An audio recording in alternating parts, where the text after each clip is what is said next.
Most people don't fail because they're incapable. They fail because their life quietly guides them into becoming something average, something acceptable, something that doesn't disturb anyone. And over time, that becomes their identity.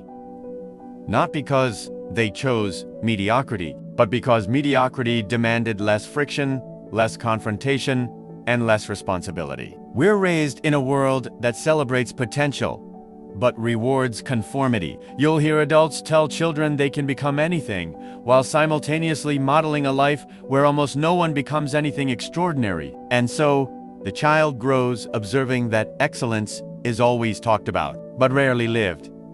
Their subconscious learns the first rule. Greatness is a story. Average is real. But here's the interesting part. Never in history have humans had so much access to knowledge, opportunity, and tools to become exceptional. Yet statistically, the majority stay average. Why? Because humans were never optimized for excellence. We were optimized for survival. And survival, by definition, is average. It's not about being the strongest or smartest. It's about being good enough not to die, not to starve, not to get rejected by the tribe. Your brain doesn't push you to become exceptional. It pushes you to stay safe. And in modern society, staying safe is terrifyingly easy. Comfortable food, comfortable entertainment, comfortable distractions, comfortable identities, and comfortable excuses are everywhere. You don't have to hunt. You don't have to prove yourself. You don't even have to try. Comfort became the new survival. And that's the first reason most people stay average, even when they could be exceptional. The world gives you everything you need to live, except the discomfort required to grow. Today we're breaking down how this happens psychologically, socially, and neurologically. And by the end you'll understand not just why people stay average, but how those who escape average do it. Because exceptional isn't an accident, it's engineered. Chapter 1. The Comfort Trap. Most people never realize when they enter the comfort trap. It doesn't announce itself. It doesn't feel wrong. In fact, it feels incredibly right. Comfort minimizes psychological friction, reduces fear, and boosts short-term satisfaction, which the brain interprets as success. Neuroscience shows the brain releases dopamine not just from rewards, but from predictability. When life becomes predictable, your brain gets to relax. No threats, no uncertainty, no risk. This is why people love routines, even boring routines. The brain would rather have predictable boredom than unpredictable greatness. Ask someone why they never chased the life they truly wanted. They won't say, "I was lazy." They'll say things like, "I'll start when things calm down. It's not the right time. I need to fix a few things first. I don't want to rush." All harmless excuses, but all products of comfort. And comfort doesn't kill you in one day. It kills your potential over years. Quietly, kindly, and without resistance. It's the softest prison humans willingly walk into. The comfort trap doesn't just reduce ambition. It reduces imagination. You stop seeing possibilities. You stop thinking you're the kind of person who could do more. You stop desiring more because you lose the neurological hunger for challenge.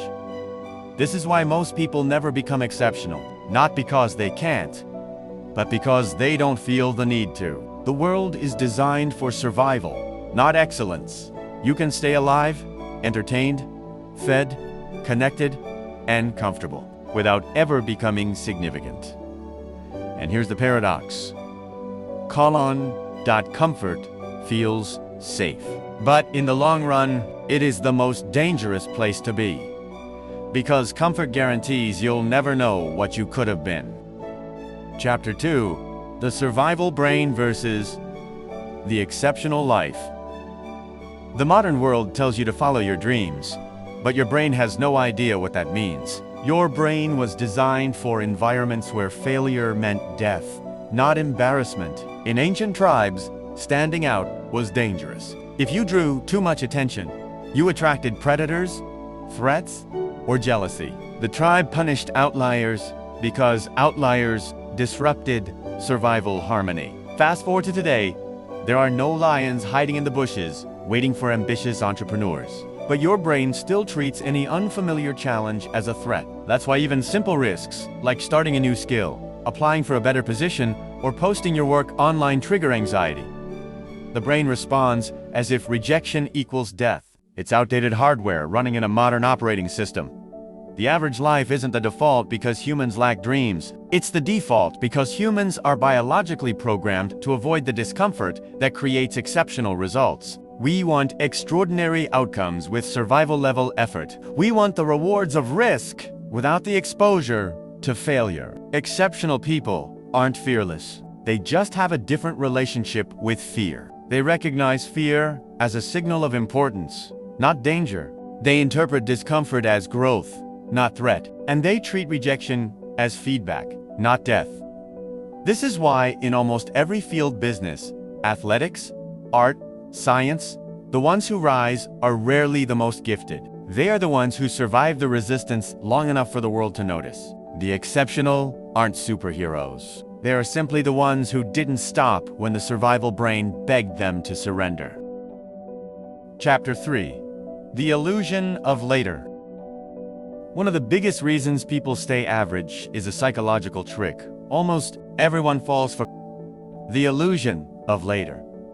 The mind loves the idea that the future version of you will be stronger, more disciplined, more focused, more ready. So whenever discomfort appears, your brain quietly whispers, "Not now. Later, when life is easier." But here's what psychology shows. Humans overestimate their future discipline and underestimate their current comfort addiction. People imagine a future where they suddenly have perfect habits, without realizing that habits don't magically appear. They are engineered through friction today, not fantasies tomorrow. Later feels productive because it protects your identity. You're not saying no to your goals, you're simply postponing them. And postponement allows you to keep believing I'm capable, even though you're doing nothing to prove it. But time is not neutral. Every time you delay action, your brain gets rewarded with relief, reinforcing the habit of postponing. Meaning, the more you wait, the harder action becomes. This is why people often don't decline their dreams directly, they slowly drift away from them, telling themselves comforting stories about the future. Exceptional people don't escape the illusion of later because they are superhuman. They escape it because they realize that the future is not a guarantee. It's a mirror of your present patterns. If you're undisciplined today, you'll be undisciplined later. If you avoid discomfort today, you'll avoid it later. If you postpone growth today, you'll postpone it later. Later is the most sophisticated trap average people fall into because it feels harmless, but it steals everything. Chapter 4. The Social Gravity Problem. Humans rarely stay average. Alone, society makes sure of it. We are social creatures wired to fit in, to be accepted, to belong. And belonging often requires becoming smaller than we could be. This is what I call social gravity, the invisible force that pulls you down to the level of the people around you.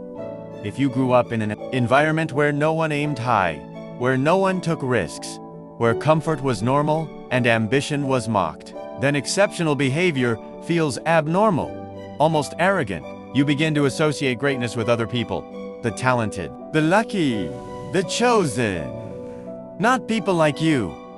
Most people don't realize how powerful social gravity is. The average friend group doesn't discuss ideas, goals, money, impact, or discipline. They discuss distractions, entertainment, gossip, and escape.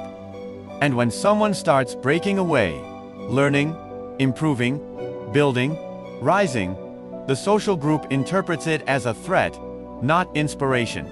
Not because they are evil, but because your growth forces them to confront their stagnation. And stagnation hates mirrors. This is why ambitious individuals often feel lonely before they feel successful. The climb is socially expensive. You pay for it with misunderstanding, judgment, and isolation long before you get applause. But here's the twist. Colon. The farther you climb, the lighter the social gravity becomes. Because success introduces you to people who already live at that altitude. Chapter 5. The Mirror of Contrast.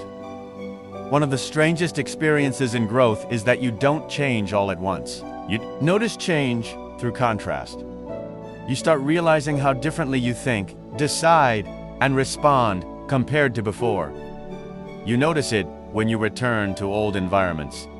Same conversations, same complaints, same drama loops, same distractions. It's like walking back into a room where time stopped, but you didn't. People keep talking about the weekend.